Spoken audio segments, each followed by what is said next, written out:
नमस्कार, आप देख रहे हैं प्रभा साक्षी और मैं हूं आपके साथ रेणु तिवारी। ये हमारा खास कार्यक्रम है पूर्वोत्तर, जिसमें आज हम आप लोगों को बताने जा रहे हैं सप्ताह भर में नॉर्थ ईस्ट में क्या कुछ घटनाएं हुई हैं और क्या कुछ बड़ी खबरें रही हैं।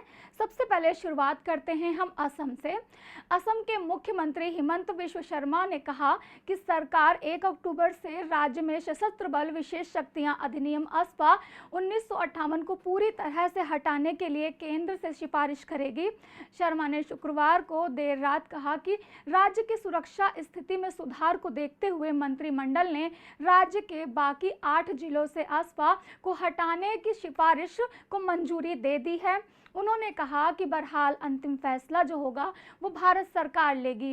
अस्पा के तहत सुरक्षा बलों को कोई वारंट दिए बगैर किसी को भी गिरफ्तार करने तथा अभियान चलाने का अधिकार होता है और साथ ही अगर वे किसी को गोली मार देते हैं तो उन्हें गिरफ्तारी तथा मुकदमे से भी छूट मिल जाती है। इसके अलावा असम के मुख्यमंत्री हिमंत बिश्व शर्मा ने कहा कि मंत्रिमंडल ने पंचायत चुनाव में इलेक्ट्रॉनिक मशीन यानी कि ईवीएम का इस्तेमाल करने और विवाह की कानूनी उम्र का उल्लंघन करने के लिए निर्वाचित प्रतिनिधियों को अयोग्य ठहराने के वास्ते असम पंचायत कानून के कुछ प्रावधानों में संशोधन को मंजूरी दे दी है। शर्मा ने शुक्रवार रात को यह बताया कि संशोधन प्रावधानों में जिला परिषद, आंचलिक परिषद और गांव पंचायतों के लिए निर्वाचन क्षेत्र का आकार तय करने के वास्ते जिला परिसीमन आयोग का गठन भी शामिल होगा। इसके अलावा असम के मुख्यमंत्री ने कहा कि सनातन धर्म के खिलाफ द्रमुक नेता उदयनिधि स्टालिन की हालिया टिप्पणी को लेकर कांग्रेस पर उन्होंने जमकर निशाना साधा है और उन्हें हिंदू और सनातन के खिलाफ साजिश रचने की कगार दिया है। उदयनिधि स्टालिन ने शनिवार को चेन्नई के एक कार्यक्रम में सनातन धर्म की तुलना कोरोना वायरस, मलेरिया और डेंगू जैसे बहुत सारी बीमारियों से की थी और इसके बाद ही राज्य में बहुत ज़्यादा विवाद खड़ा हो गया था और इसी को लेकर हिमंत बिश्व शर्मा ने भी एक समारोह में एक बातचीत करते हुए तमिलनाडु के मंत्री स्टालिन के बेटे उदयनिधि पर उनकी हालिया टिप्पणी को लेकर कांग्रेस पर निशाना साधा है। इसके अलावा आपको बता दें कि असम में क्या कुछ घटित हुआ है। केंद्र की श्री अन्न मिलेट्स को बढ़ावा देने की नीति के तहत असम राइफल्स के जवान अपने आहार में धीरे धीरे चावल और गेहूं की मात्रा को कम कर रहे हैं और इसके स्थान पे रेशों से उच्च मात्रा में युक्त स्वास्थ्यवर्धक और श्री अन्न को भोजन में शामिल कर रहे हैं। श्री अन्न यानी कि मिलेट्स, बाजरा जो भी होता है उसको अपने आहार में शामिल कर रहे हैं।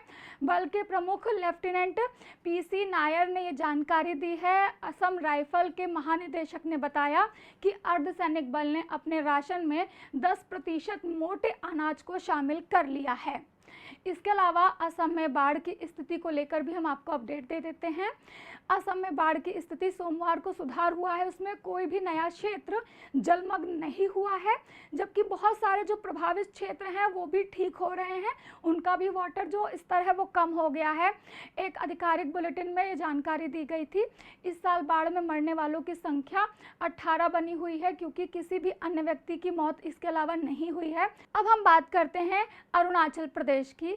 सीमा विवाद हो या फिर ब्रह्मपुत्र नदी पर बड़ा बांध बनाने का मामला, चीन अपनी कुटिल चालों से भारत को परेशान करने का कोई भी मौका नहीं छोड़ता है।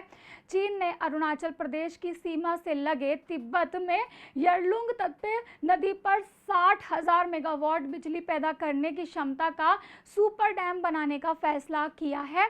दरअसल जिस यरलुंग में नदी पर वो बांध बनाया जा रहा है वो मेडोंग बॉर्डर पर है। यह जगह अरुणाचल से बिल्कुल करीब है, जहां से ये नदी भारत में प्रवेश करती है। भारत की चिंता यह है कि इस बांध के बनने से चीन ब्रह्मपुत्र नदी के प्रवाह को नियंत्रित कर सकता है।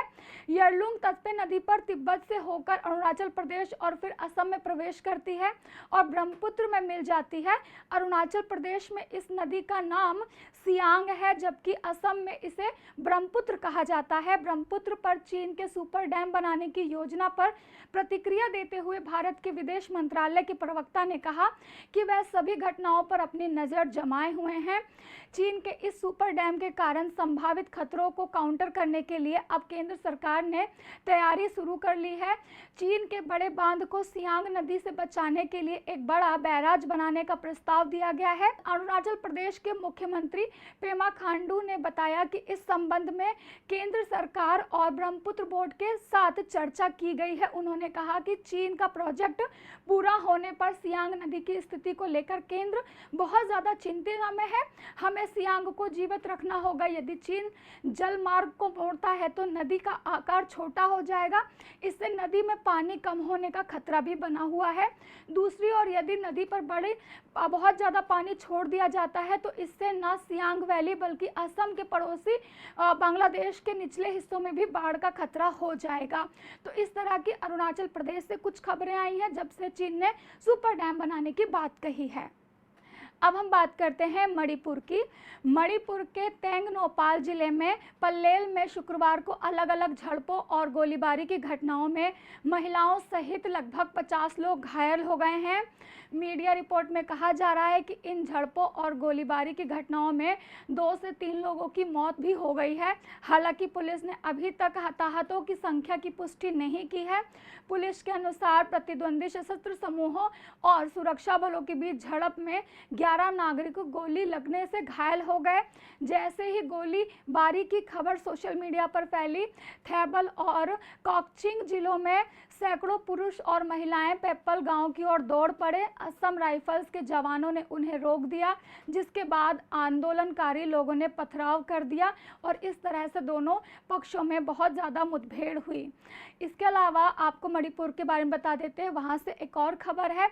सुप्रीम कोर्ट ने एडिटर्स गिल्ड ऑफ इंडिया यानी कि EGI के मेंबर्स को मणिपुर सरकार की ओर से दर्ज FIR मामले में राहत दे दी है। 6 सितंबर को अदालत ने मामले पर सुनवाई करते हुए कहा कि कोर्ट 11 सितंबर से इस पर विस्तार से सुनवाई करेगा। कोर्ट ने मणिपुर जिले में निर्देश दिए तब तक एडिटर्स गिल्ड के मेंबर्स के खिलाफ कोई भी एक्शन ना लिया जाए। एडिटर्स गिल्ड 6 सितंबर को मामले को लेकर सुप्रीम कोर्ट पहुंचा था। न्यूज एजेंसी PTI के अनुसार EGI ने कोर्ट से दंडात्मक कार्यवाही से सुरक्षा की मांग की थी। CGI की Y चंद्रचूड़ ने अध्यक्षता में इस तरह से फैसला लिया गया था। कांग्रेस नेता गौरव गोगोई ने शनिवार को मणिपुर का दौरा नहीं करने पर प्रधानमंत्री नरेंद्र मोदी पर तंज कसते हुए कहा कि हिंसा प्रभावित पूर्वोत्तर राज्य में शांति बहाल करने से ज़्यादा उनकी छवि मायने रखती है।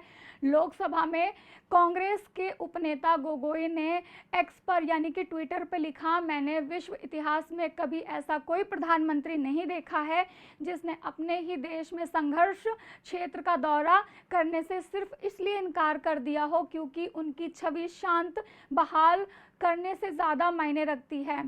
मणिपुर के तेंगपाल जिले में पल्लर शुक्रवार को फिर से कुछ घटनाओं ने बहुत ज़्यादा वहां पर आतंक मचा दिया, जिसमें 50 लोग लगभग घायल हो गए और 3 लोगों के मरने की खबरें भी आ रही हैं। इसके अलावा भारतीय जनता पार्टी ने त्रिपुरा के सिपाहीजाला जिले में धनपुर और बक्सर नगर में विधानसभा सीटों पर उपचुनाव में शुक्रवार को भारी अंतर से जीत अपनी दर्ज की थी। निर्वाचन आयोग के अनुसार भाजपा के तफजल हुसैन ने बक्सर सीट पर 30,237 मतों से जीत हासिल की। इस सीट पर करीब 66% मतदान अल्पसंख्यक है। हुसैन को 34,146 वोट मिले, जबकि उनके निकटतम प्रतिद्वंदी मार्क्सवादी कम्युनिस्ट पार्टी माजपा मिजान हुसैन को 3,909 वोट मिले हैं। भाजपा प्रत्याशी बिंदु देवनाथ ने धनपुर सीट पर बहुत अच्छी जीत हासिल की थी। अब आपको लिए चलते हैं मिजोरम, वहाँ पर क्या कुछ हुआ है इसके बारे में जानकारी देते हैं। मिजोरम पुलिस ने राज्य में 2 स्थानों पर 6 लोगों को गिरफ्तार कर उनके पास से 2 किलो से अधिक ज़्यादा हेरोइन जब्त की है। एक अधिकारी ने मंगलवार को यह जानकारी दी थी। अधिकारी ने बताया था कि पुलिस ने खुफिया जानकारी पर कार्रवाई करते हुए शेरछिप में कम से कम 915 ग्राम हेरोइन को जब्त कर लिया। प्रतिबंधित पदार्थ को रखने के आरोप में असम के कुछ 4 और त्रिपुरा से एक व्यक्ति को गिरफ्तार कर लिया गया है। पुलिस ने आरोपियों को 2 वाहन भी इसके साथ ही जब्त किए हैं। अधिकारी के मुताबिक एक अन्य अभियान के तहत पुलिस ने कई जिलों में छापेमारी की थी, जिसमें 18 वर्षीय युवक को भी गिरफ्तार कर लिया था और जिसके पास लगभग 1.5 किलो हेरोइन उसके पास मिली थी और उसे गिरफ्तार कर लिया गया था। नागालैंड की बात करें तो नागालैंड में भी कुछ राजनीतिक हलचल देखने को मिली है। कांग्रेस ने गुरुवार को विश्वास जताया कि प्लास्टिक गुड इंडिया के समर्थन वाली पार्टी 2024 का लोकसभा जो चुनाव है वो जीतेगी। उन्होंने खुलासा करते हुए कहा कि ज़्यादातर नागरिकों का विचार है कि पार्टी के लोगों को राहत मिले। जीवन यापन की लागत में वृद्धि ने पूरे देश को बहुत ज़्यादा प्रभावित किया है। ज़्यादातर नागरिकों का मानना है कि कांग्रेस ही लोगों को राहत दे सकती है, इसलिए 2024 में कांग्रेस ही जीतकर सामने आने वाली है।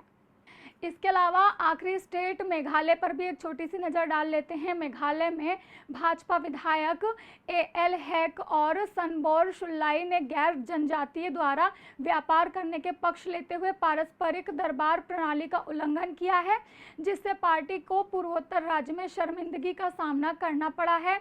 विधायकों के इस कदम से सामाजिक संगठन भी बहुत ज़्यादा इसकी आलोचना कर रहे हैं। तो कुल मिलाकर भाजपा की जो छवि है वहाँ पर धूमिल हो सकती है इस तरह के नेताओं द्वारा जो एक्शन लिया गया है इसके बाद। तो ये थी पूर्वोत्तर की कुछ खबरें जो पूरे सप्ताह सुर्खियों में बनी रही। ऐसे ही लेटेस्ट अपडेट के लिए देश दुनिया की तमाम खबरों के लिए आप बने रहें प्रभा साक्षी के साथ। नमस्कार।